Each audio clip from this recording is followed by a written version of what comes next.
Mi cuarto postdoctorado en Alemania, en Tlapa, es cierto, antes del año 2008, y ya teníamos un gran problema.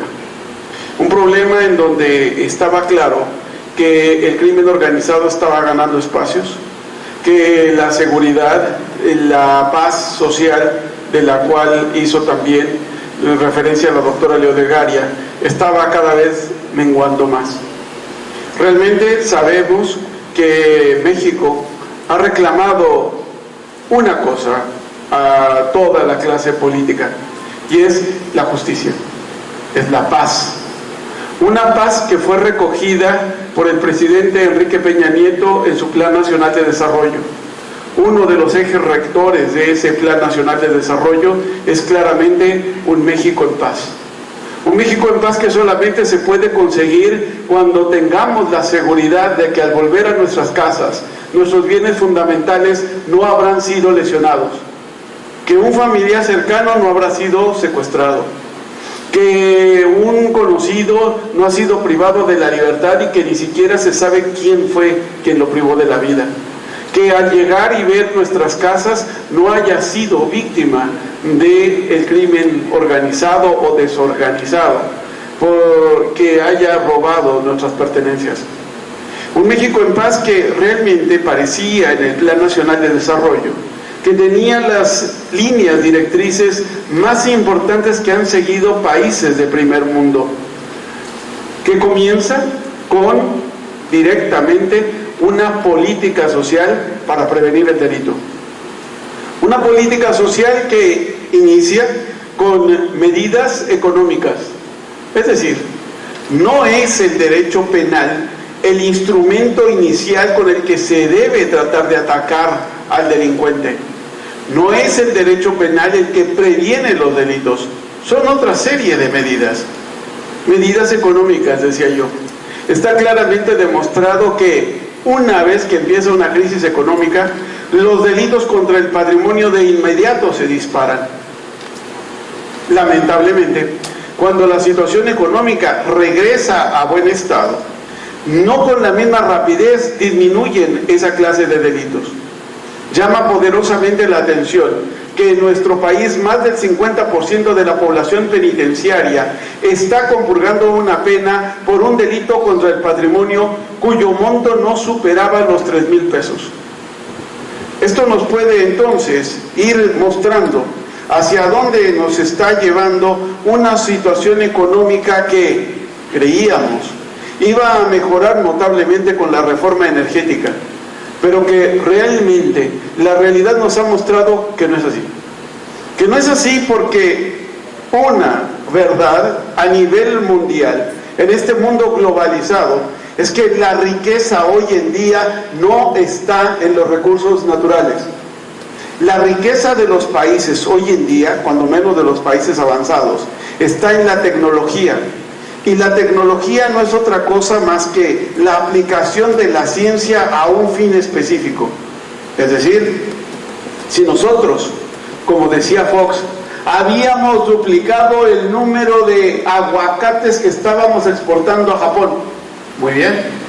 Sin embargo, con un solo chip de una sola supercomputadora, los japoneses podrían pagarnos todas esas toneladas de aguacate y las de 10 años adelante. Porque en realidad la tecnología es la fuente de riqueza. Si ustedes ven un país como Alemania, no tiene realmente recursos naturales, pero tiene tecnología que se deriva de un grupo poblacional altamente cualificado que genera ciencia. Esa ciencia se aplica y se lleva a la tecnología. En México, solamente el 10% de la población total tiene un grado universitario, comenzando por licenciatura. Solo 10%.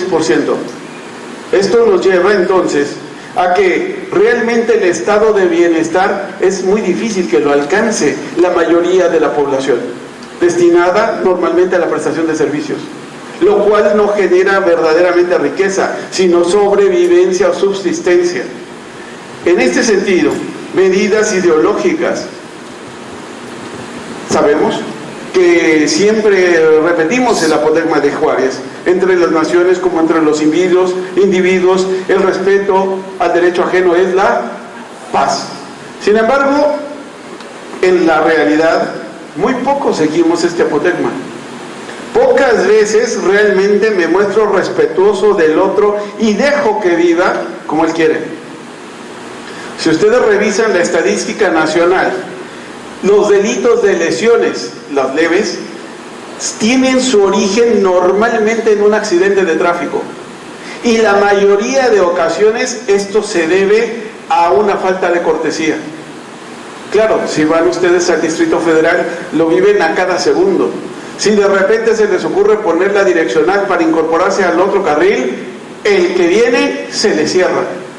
¿Cómo me va a ganar el medio metro que con tanto trabajo me costó ganar? ¿No? Y de ahí en adelante, muchas cosas. ¿Por qué comienzo con un discurso como este para un nuevo sistema de justicia penal? Porque resulta que le estamos pidiendo muchas cosas al derecho penal para las cuales no fue diseñado. Hay que decirlo clara y abiertamente. El delito se previene con medidas de política social como las que acabo de referir. Solamente cuando eso no funcionó, entonces se debe recurrir al sistema de justicia penal. Entonces se debe recurrir al instrumento formal más drástico con que cuenta el Estado, el derecho penal, la pena de prisión. Y todo esto tiene que ver porque mucho se ha dicho que el éxito del nuevo sistema radica en los medios alternos. Mitos que iré viendo poco a poco, iré desmenuzando para saber si esto es así o no. Por lo pronto, ya que sabemos que las medidas preventivas son otras, no el derecho penal, ahora sí, partiendo de esa base, vayamos al sistema de justicia penal que, a diferencia de lo que he dicho, se ha tratado de utilizar como el primer recurso, no como el último. Un sistema de justicia penal que tiene poca tradición en nuestra historia. Lo mismo convendría recordar un poco cómo es que llegamos a este punto de la historia. Los europeos dicen que un pueblo que no recuerda su historia es un pueblo que está destinado al fracaso. Pues cuando no hemos identificado los problemas que hemos ido generando, es muy fácil que volvamos a caer en los mismos errores. Tal vez convendría, en este sentido, ver hacia dónde estamos apuntando. Una justicia a la que hizo referencia la doctora Leodegaria sobre lo que es el nuevo sistema de justicia penal. Si nosotros quisiéramos saber qué es justicia o qué se debe entender por justicia, realmente después de la reforma de 2008, el artículo 20 de nuestra Constitución tiene una definición de justicia que es realmente la base de todo el nuevo sistema de justicia penal. Este artículo 20, en el inciso A, dice: debido proceso de los principios generales, el proceso penal tendrá por objeto el esclarecimiento de los hechos. 1. Primero tengo que tener claro cuáles fueron los hechos, esclarecerlos. ¿Qué significa esclarecerlos? Eso es la pregunta. ¿Significa que yo tengo una buena teoría fáctica? ¿Significa que yo deba tener una buena teoría del caso? Desde ahí comienzan los problemas. ¿Qué es la famosa teoría del caso en el proceso penal acusatorio? Son preguntas incógnitas que iremos dilucidando, que iremos realmente explicando qué significan a lo largo de estos días. 1. Esclarecer el hecho. ¿Para qué? Para procurar que el culpable no quede impune. Si yo tengo esclarecidos los hechos y sanciono al delincuente, en consecuencia voy a proteger al inocente. Son 3 realmente los ejes centrales del nuevo sistema. Esclarezco los hechos, sanciono al delincuente, protejo al inocente. Si fuera posible, solo si fuera posible, con ello voy a tratar de que se reparen los daños causados por el delito. Y es claro que solamente cuando sea posible. En un homicidio es imposible que se reparen los daños. Por ello es que este cuarto eje no es fundamental, pero sí se añade cuando ello sea posible. Desde esta perspectiva, entonces, el artículo 20 tiene claramente los parámetros del debido proceso. Ahora bien, esto solamente se puede conseguir con la reforma de 2008 y 2011, o realmente esto no es nada nuevo. ¿Realmente será que esto ya lo teníamos desde antes, pero no nos dimos cuenta? Y la respuesta es sí, ya lo teníamos, pero no lo supimos entender. Recordar cómo se fue dando es muy importante, porque de ahí en adelante vamos a poder identificar cuáles son los posibles errores en que podemos volver a incurrir con el nuevo sistema de justicia penal y cuáles son los aciertos de ese nuevo sistema de justicia penal. Y digo nuevo sistema de justicia penal y no solo proceso penal acusatorio, debido a que el proceso penal acusatorio, dentro del cual se encuentra el juicio oral, solamente es una parte del nuevo sistema de justicia penal. El nuevo sistema de justicia penal se integra por varios ejes rectores, son 20, entre los cuales la policía, la función de los policías es uno de los ejes torales de este nuevo sistema de justicia penal. Otras medidas, como las económicas, las educativas, también formaban parte del nuevo sistema de justicia penal. El proceso penal es una de esas medidas que tiene el nuevo sistema de justicia penal. Concentrémonos a lo que nos trae hoy aquí, el proceso penal acusatorio. Para ello, convendría mucho recordar nuestra historia y remontarnos a 1917. Recordemos que en la Constitución siempre se están marcando cuáles son los parámetros mínimos para todo proceso penal. Hay que tomar en cuenta que después de la vida, la libertad humana es el bien jurídico más importante que tiene el ser humano. De ahí que se tiene que quedar muy bien regulado, determinado, cuáles son los presupuestos y condiciones bajo los cuales el Estado puede privar de la libertad lícitamente a un ciudadano. Nada más que aquí hay que tomar en cuenta dos cosas. Una, no solo porque esté en la ley, y eso van a ver después la importancia que tiene, no solo porque está en la ley se puede decir que el acto de autoridad está debidamente fundado y motivado. Puede que esté fundado, pero no necesariamente la motivación alcanza los estándares de un verdadero Estado de Derecho. Todo lo que estoy diciendo, y se los anuncio de una vez, esta primera parte de la exposición es un tanto aburrida, porque necesito darles la base histórico-legal de cómo es que llegamos a equivocarnos de tal manera que nos ha puesto en un nuevo sistema de justicia penal con un nuevo proceso penal acusatorio. Recordemos, en 1917 se decía que, como introducción del anuncio de la revolución procesal que se contenía en la Constitución de 17, Carranza hizo una reflexión en torno a la finalidad de todo gobierno, que no es otra sino el amparo y protección del individuo, o sea, de las diversas unidades de que se compone el agregado social. De dicho postulado, se llegaba a la conclusión de que el primer requisito que debe llenar la Constitución política tiene que ser la protección otorgada con cuanta precisión y claridad sea dable a la libertad humana. Aquí nos está reconociendo que la libertad humana es el parámetro que debe tener toda constitución política para una protección efectiva. Esta libertad humana en todas las manifestaciones que de ella se derivan de una manera directa y necesaria como constitutivas de la personalidad del hombre.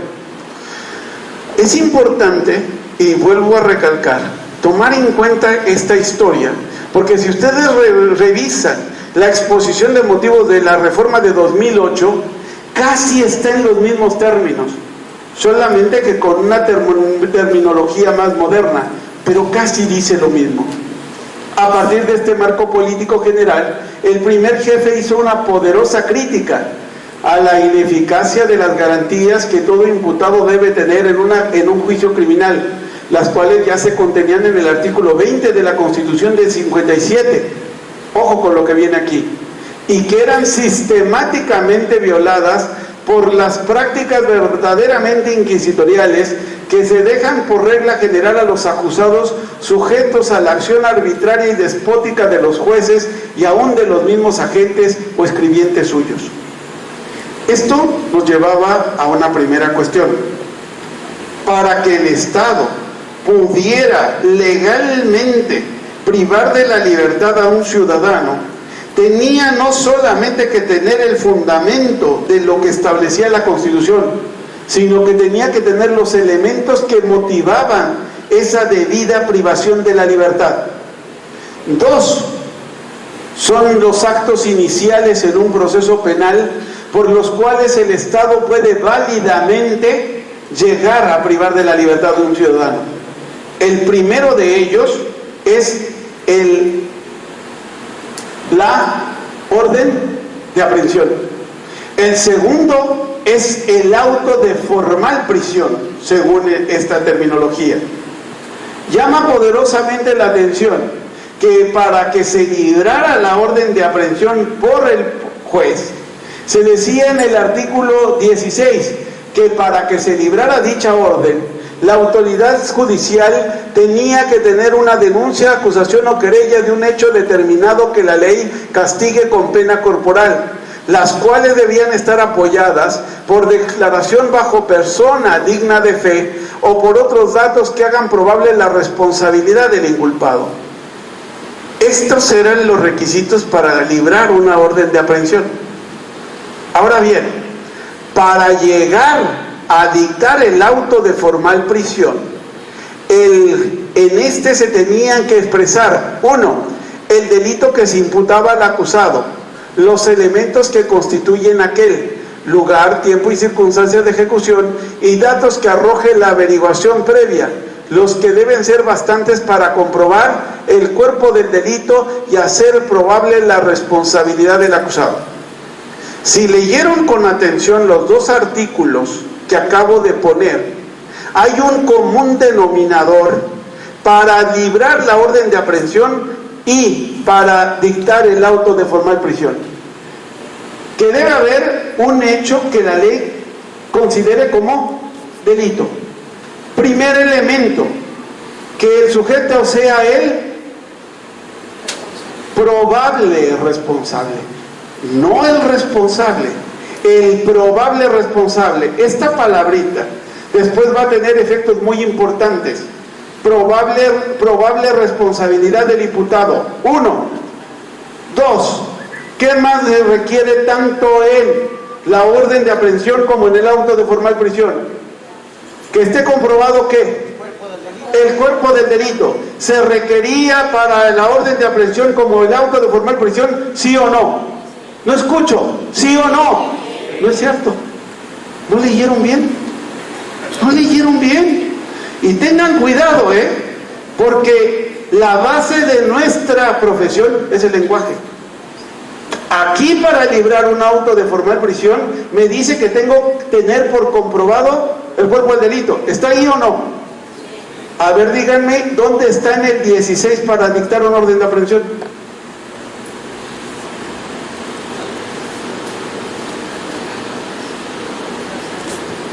¿Dónde está? No está. No estaba en el artículo 16 en 1917. Desde aquí venían nuestras equivocaciones. ¿Por qué? Porque no era el mismo el grado de prueba para poder librar un orden de aprehensión que el grado de prueba que se requería para un auto de formal prisión. Para que el juez me librara la orden de aprehensión, bastaba con que hubiera una denuncia, acusación o querella de un hecho. Esa denuncia, acusación o querella tenía que ser dada por una persona digna de fe, que no estaba probando nada, solamente estaba diciendo que había un hecho. Es todo lo que decía. Y que era probable que el imputado era quien era el responsable, solo probable. Es decir, prueba ninguna prueba. Esto va a ser importante porque esto lo vamos a volver a repetir en 2008, Por eso les decía que es importante empezar a conocer nuestra historia para darnos cuenta de qué es lo que estamos haciendo igual. Todo mundo, yo he oído muchos conferencistas y he leído varios libros que dicen que eran igual los requisitos para librar la orden de aprehensión y para dictar el auto de formal prisión desde la Constitución de 17. No es cierto, aquí se los estoy mostrando. El grado de prueba para librar la orden era más relajado. La denuncia o querella de persona digna de fe de un sujeto que era el probable responsable se acabó. Tenía un efecto. Cuando yo libro la orden, viene después de la aprehensión, corre el término, vienen las famosas 72 horas y en ellas después tengo que determinar la situación jurídica del imputado, ¿cierto? Por ello, cuando yo dicto el auto de formal prisión, esto supone que el sujeto se va a quedar ya no 3 días, sino se va a quedar por un largo periodo privado de su libertad. Por eso es que el constituyente de 17 dijo, perdóname, para que yo lo detenga, lo tenga 3 días, mi grado de prueba es bajo. Pero si ya se va a quedar en la cárcel por un tiempo considerable, entonces mi estándar de prueba es mayor. Ya no basta con que haya una denuncia de una persona digna de fe. Ahora, para que tú, juez, dictes el auto de formal prisión, necesito que además me compruebes el cuerpo del delito. Y que además el sujeto que es imputado sea probable responsable de la comisión de ese delito.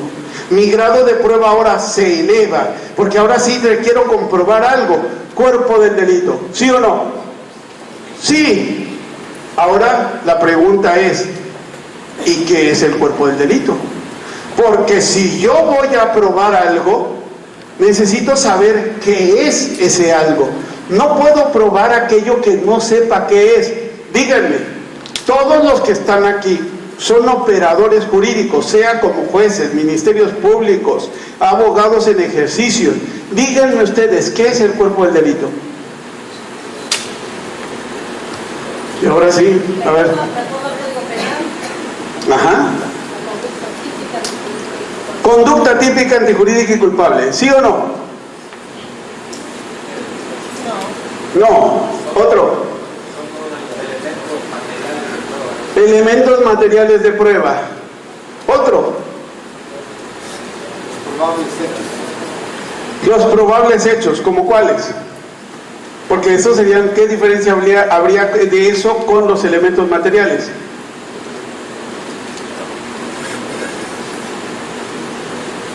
¿Sí? ¿Están de acuerdo? ¿Están de acuerdo? Cuerpo del delito es conducta típica, antijurídica y culpable. 1. 2. Cuerpo del delito son los elementos materiales ¿de qué? Del delito. Ok. ¿Como cuál, por ejemplo? En un homicidio.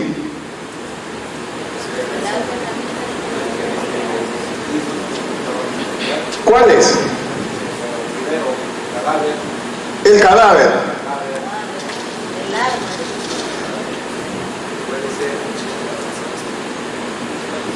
Bueno, puede ser el propio cadáver, los cartuchos percutidos, puede ser el arma encontrada en el lugar, la propia impresión ocular.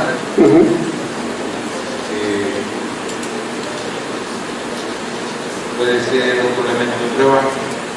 Si encontramos vehículos, encontramos...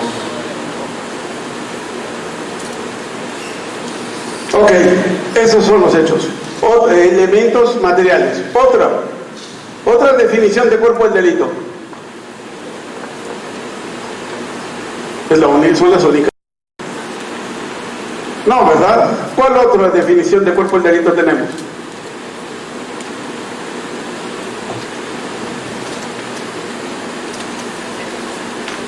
Sí se lo saben, díganlo sin miedo. Díganme, ¿cuál? La conducta. Otra, sí. Una acción antijurídica. Los elementos para acreditar el homicidio, en este caso del cuerpo del delito del homicidio, es primero que hay una vida existente y que ésta haya sido privada. Una vida que dejó de existir. ¿Qué más? ¿Qué otro? Oigan, ¿no se aprendieron la definición que nos daba el Código de Procedimientos Penales Federal? Que decía que el 168, que era el cuerpo del delito, ¿no se acuerdan de eso? Se acaba de pasar. ¿Qué decía el artículo 168 del Código Federal de Procedimientos Penales? Que por cuerpo del delito se entenderán elementos objetivos y normativos. ¿Qué pasó? Si eso también lo decía el Código de Procedimientos Penales de Guerrero, incluso tenía los elementos subjetivos, y nadie me está diciendo eso, y era la base procesal de ustedes. Y no dice ahí conducta típica antijurídica y culpable, y no dice ahí hechos, y no dice ahí solo la conducta. ¿Y entonces? ¿Se dan cuenta dónde empiezan nuestros problemas? La Constitución en 1917 me decía que tenía que comprobar el cuerpo del delito, y aquí ya son muchas definiciones de cuerpo del delito. ¿Cuál es el problema? Los efectos prácticos que eso tiene.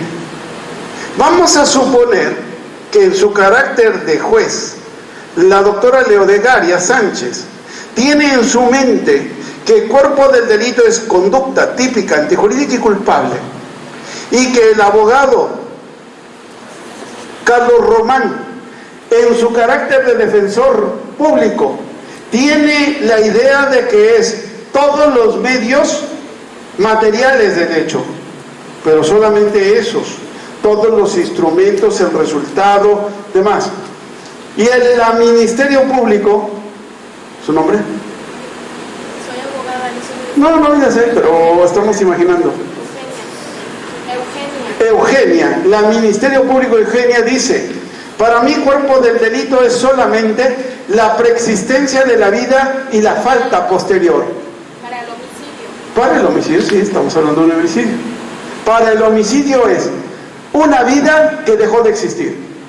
Por tanto, como Ministerio Público va a llegar con la juez Leodegaria presentando una prueba de que la vida dejó de existir. ¿Cuál es esa prueba? La necropsia. Llega con su prueba de necropsia y le dice: el señor que está allí, que es el imputado, vamos a ponerlo acá, es el imputado de un homicidio, aquí está la comprobación del cuerpo del delito, la necropsia, que establece que está muerta la persona.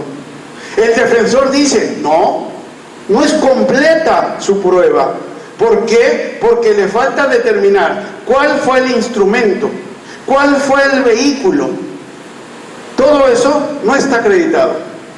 Y finalmente la juez dice: no, efectivamente no. No solo no está acreditado que hay un arma, que hay una dirección de la bala, que fue transportado en un vehículo, sino que además al Ministerio Público le falta acreditar que hay una conducta, le falta acreditar que sea típica, le falta acreditar que sea antijurídica y que sea culpable. Por tanto, no está acreditado el cuerpo del delito, por tanto dicto un auto de libertad. Esos son los efectos. Cuando yo digo que tengo que demostrar algo, tengo que tener claro qué es ese algo, para que yo entonces pueda probarlo. Pero no solamente tiene que ser mi concepto, sino tiene que ser un concepto general, que todo mundo reconozca lo que es, para que de esa forma, estando de acuerdo, yo ya lo pueda probar. Pero si cada uno tiene conceptos distintos, como lo que ocurrió aquí, entonces no tengo seguridad jurídica, porque no sé qué debo probarle al juez para que él pueda dictar un auto de formal prisión. En la orden de aprehensión no había problema, por una razón, porque no tenía que probar nada. Pero aquí sí tenía que probar el cuerpo del delito. ¿Y saben qué? Si ustedes leen los libros de Derecho Procesal Penal de México, desde 1917 hasta 1984, encontrarán que entre los autores tampoco hay acuerdo de qué era el cuerpo del delito. Y que las tres referencias que me hicieron aquí, la licenciada Eugenia, como el licenciado Carlos, como la juez Leodegaria, tenían razón. Hay autores que decían en ese entonces que el cuerpo del delito era solamente la conducta. Otros autores decían que eran los instrumentos de comisión del delito. Otros autores decían que era el resultado del delito. Y no faltaba quien decía que era conducta típica, antijurídica y culpable. Es decir, aquí los tres abogados podían tener razón. Depende de qué libro siguieran, para interpretar algo que decía la Constitución, con la diferencia de que el grado de prueba no era igual. Si se consideraba que era la conducta típica, antijurídica y culpable, el grado de prueba era enorme. Si eran todos los hechos, el grado de prueba se reducía, y si solamente se quedaba en la conducta o en el resultado, era mínimo. ¿Se dan cuenta? Este problema, entonces, fue el que empezó a generar que hubiera disfunciones en el derecho procesal penal, porque no había unidad de qué se debía probar. Cada quien entendía su concepto de cuerpo del delito y nunca se esclareció.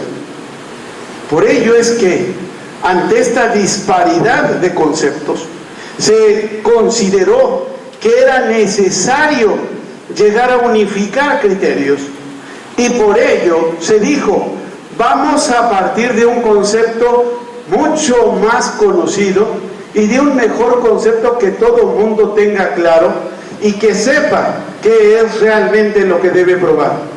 De ahí que la reforma de 1993 haya considerado que para que se dictara un auto de formal prisión, de lo actuado deberían aparecer datos suficientes que acreditaran los elementos del tipo penal que se impute al detenido y hagan probable la responsabilidad de éste. ¿Qué significaba esto? Que ahora seguía estando presente una cosa, que era la probable responsabilidad del imputado, pero desaparecía el concepto de cuerpo del delito y solamente se sustituía por los elementos del tipo penal. Ahora la pregunta volvía a ser: ¿y cuáles son los elementos del tipo penal? ¿Cuáles son? ¿Perdón? Una conducta. ¿Qué más? Típica, antijurídica y culpable. ¿Sí o no? ¿Sí o no? Conducta típica, antijurídica y culpable. ¿Sí o no? No. No. ¿Cómo creen? Si me está diciendo que son solamente los elementos del tipo penal, solo los del tipo, la antijuridicidad no es parte del tipo, la culpabilidad tampoco, solo los elementos del tipo penal, que son: 1, elementos objetivos; 2, elementos normativos; 3, elementos subjetivos. Esos son los elementos del tipo penal. Esos son los que tenían que tener datos suficientes que los debían acreditar, además de la probable responsabilidad.